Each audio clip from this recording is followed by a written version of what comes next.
The following are the final excerpts from the journal of Dr. Arnold Richards, who, at 67 years old and in perfect health, was found dead in his bedroom, lying in a pool of his own blood, a single sleeping pill in his hand. The incidents surrounding the events reported in his diary were investigated thoroughly, but the case was never solved. April 1st, 1996. She was a frail old woman, gaunt and thin, with sparse feathery white hair and baggy sunken eyes. The faded, loose shirts and pants she wore made her seem even more skeletal than she probably was. I never heard her speak, and every time she came in, Dr. Yates would quietly usher her into a checkup room without saying a word to her or anyone else. While this was strange, it didn't affect my work directly, and so I did my best to ignore it. May 31st, 1996. On this bright Wednesday, I arrived at the hospital to the news that Dr. Yates had died peacefully in his sleep the night before.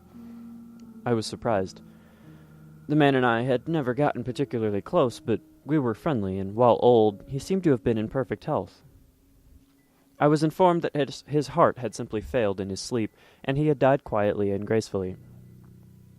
I, along with the other clinicians and a few town members, attended his funeral that Saturday. Today, one of our secretaries told me that a new regular was to be added to my patient list, a woman who went solely by the name of Sybil. The next day at 12 noon, Sybil shuffled her way through the door, and I went up to introduce myself. I said hello and offered my condolences for Dr. Yates's death, as obviously the two had become somewhat close. Sybil only looked at me with a hollow, empty gaze, and turned mechanically towards the hallway that led to her checkup room. As we entered the room, she sat down softly in a chair and watched me, unblinking. I smiled awkwardly at her and opened up a folder containing her charts and medical records. Sybil was an impressive 96 years old, and seemed to have been in perfect health all her life. Considering her name and age were the only things written on the record. She had no listed place of residence, no exact date of birth, no references or birth certificate. The only thing on her official record was a case of chronic insomnia, which explained her tired appearance. Groping inside the folder for any extra information, my hand touched a small note card. In hastily scrawled capital letters, all it read was, "Only the pills." Reaching into the folder again, I pulled out a small plastic bag with a few powder capsules, which I quickly recognized as soporific drugs, sleeping pills. I glanced at Sybil, whose gaze had not left me. I felt uneasy. Something didn't seem quite right about the mysterious situation, but trusting the late Dr. Yates' judgment, I smiled and joked, "Well, at least you make my job easy," offering the baggie to Sybil. The woman retained the exact expression she'd kept for the past 15 minutes, and, with a swiftness unexpected at her age, snatched the pills from my fingers with a silent yet stern, "Thank you, Dr. Richards." I walked her to the door and watched her leave. As I returned home, I felt strangely exhausted, and I went to bed early. Falling asleep, I remembered something that struck me uneasily. I had never told my name to Sybil. Dr. Yates must have mentioned me in passing at some point to her. I brushed the thought aside and nodded off. May 28th, 1996. At noon sharp, Sybil walked through the clinic doors once more. I greeted her and walked her to her familiar room, where she sat once again in the chair and stared at me. Remembering my uneasy thoughts from last week, out of curiosity, I mentioned how I'd never introduced myself and asked her how she'd known my name. Without turning her gaze, she simply lifted her wrist and pointed towards the desk in the room as a response. I followed her finger to the folder I'd left there from last week, with the note card lying on top. Only the pills. I turned to Sybil and told her childishly that I had no pills. I didn't know her dosage, nothing was written on her chart. She only continued to point at the folder. A foolish thought struck me. I picked up the folder and, with a furrowed brow, reached inside. I pulled out her papers, and as they emerged, they brought a baggie of pills identical to the first along with them. I was positive there had only been one bag of pills in the folder the week before, and the folder had been left in the exact same place. No one had touched it. I stared at Sybil cautiously, and she stared back as always, extending her hand. I gave her the pills, and she responded, "Thank you, Dr. Richards," in the exact same fashion as the previous week. Suspicious, I took the folder home to make sure no one was doing any tampering. Tonight, I felt not only exhausted, but very weak. I had no motivation to do anything. All I wanted to do, all I felt like I could do, was sleep. I went to bed at 6 p.m. June 4th, 1996. Before I went to the clinic today, I checked the folder. All it had inside was the note card, which I left on my nightstand, and Sybil's papers. No pills. Sybil's visit went exactly as usual, and as we entered the checkup room, I told her that I was concerned she was abusing the medication, and I told her to try a week without the pills. She only stared at me and pointed again to the folder I had been holding in my hand the whole time. I peered inside and, like a sickly apparition, the bag of yellow pills was resting neatly on the bottom, atop a square piece of white paper. I angrily removed the pills and read, horrified, the note card they revealed. Only the pills. I turned to Sybil and thrust the bag toward her, yelling, "Fine! Take your damn pills!" She only returned her usual, "Thank you, Dr. Richards," and left me standing in the room, frightened and angry. Tonight, I got violently ill. After an hour of intense vomiting, I crawled into bed, nearly unable to move.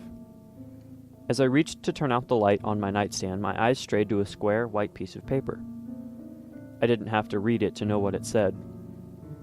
I was confused and absolutely terrified. Mustering all my strength, I tore the paper into pieces and flushed each piece down the toilet. Exhausted, I fell into a deep sleep. June 11th, 1996. My sickness left me unable to work for exactly a week. This morning I woke up with the realization that I had only felt strangely on the days after I'd taken care of Sybil. I was frightened to return to work. Perhaps if I was late, she would simply get tired of waiting and leave. I waited until 2 o'clock and nervously went down to the clinic. My hand paused on the doorknob, and as I slowly entered, I breathed a sigh of relief. Sybil was not in the waiting room. When I asked, the secretary told me that Sybil had not arrived. This day, I decided I would find out who the woman really was. I walked to the checkup room to retrieve her papers, and I opened the door to find Sybil staring directly at me, as if she had been waiting. I was frozen. No longer did the woman's gaze seem empty and passive.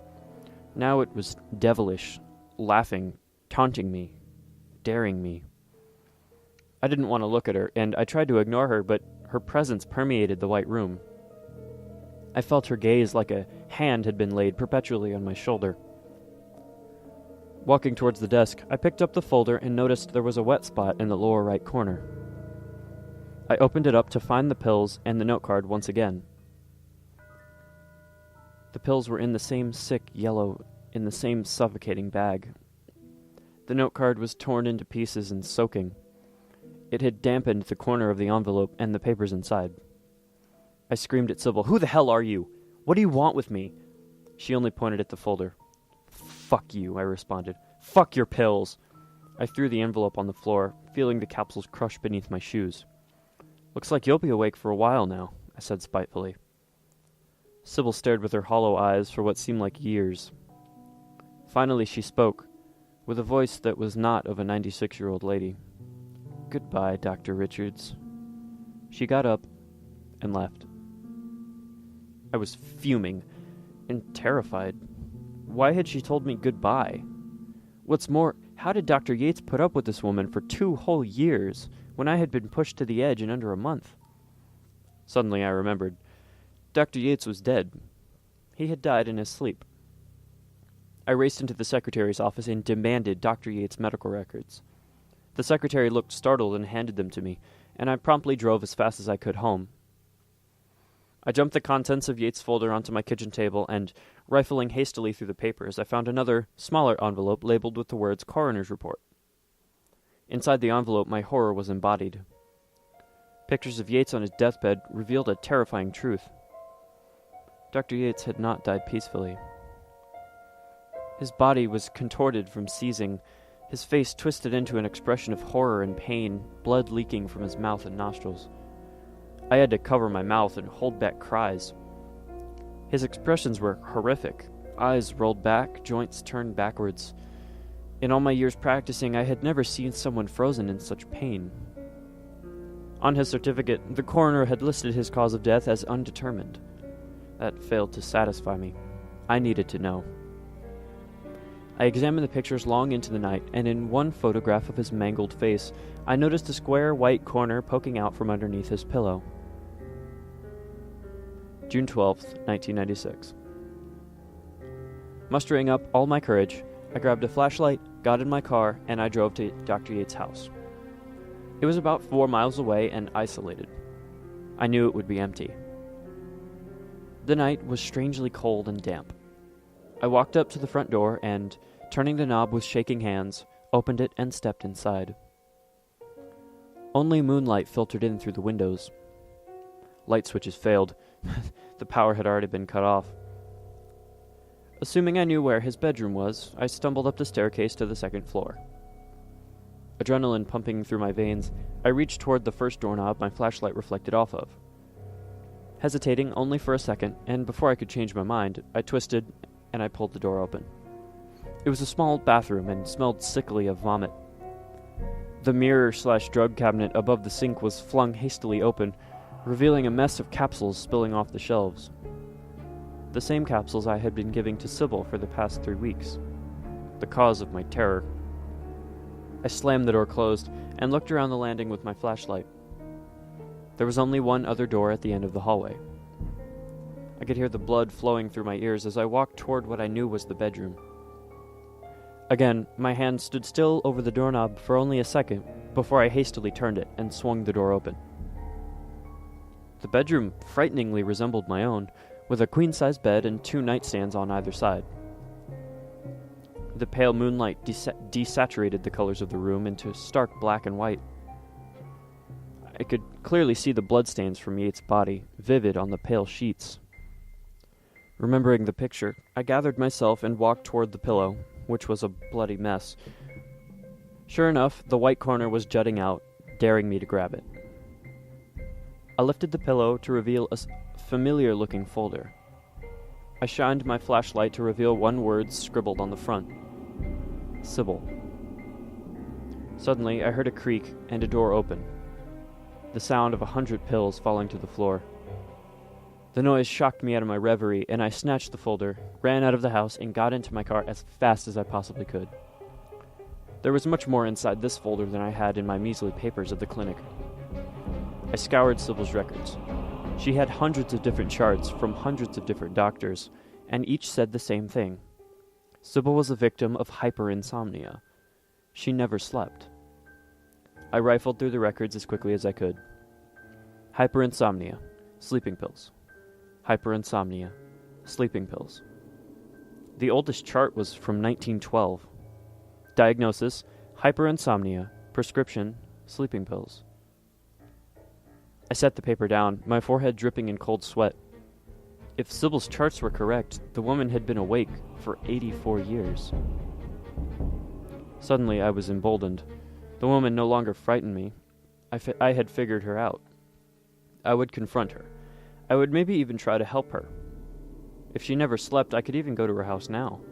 It was 1:30 in the morning. Finding Sybil's address in her records, I wrote it down on a slip of paper and got into my car a third time. I drove for about 2 miles and then realized things were starting to seem familiar. As I turned onto her street, my confidence shattered like a bone. I realized in utter horror where the address I had written down had brought me. Bringing my car to a slow halt, I stepped out and made the now terrifyingly familiar walk up to the clinic doors. In a last-ditched effort to resolve the mind I was sure I was slowly losing, I checked the paper I had written the address down on once more. 3 words showed themselves to me. Only the pills. I can't bring myself to reveal what happened when I entered the clinic. All I can tell you is that it is the last time I will leave its doors. It is the last time I will see Sybil, and that I am about to go to sleep for what will be the last time in my life. I hold a small yellow capsule in my hand that could save me. But I can't. I refuse to end up like her. I would rather die than stay awake.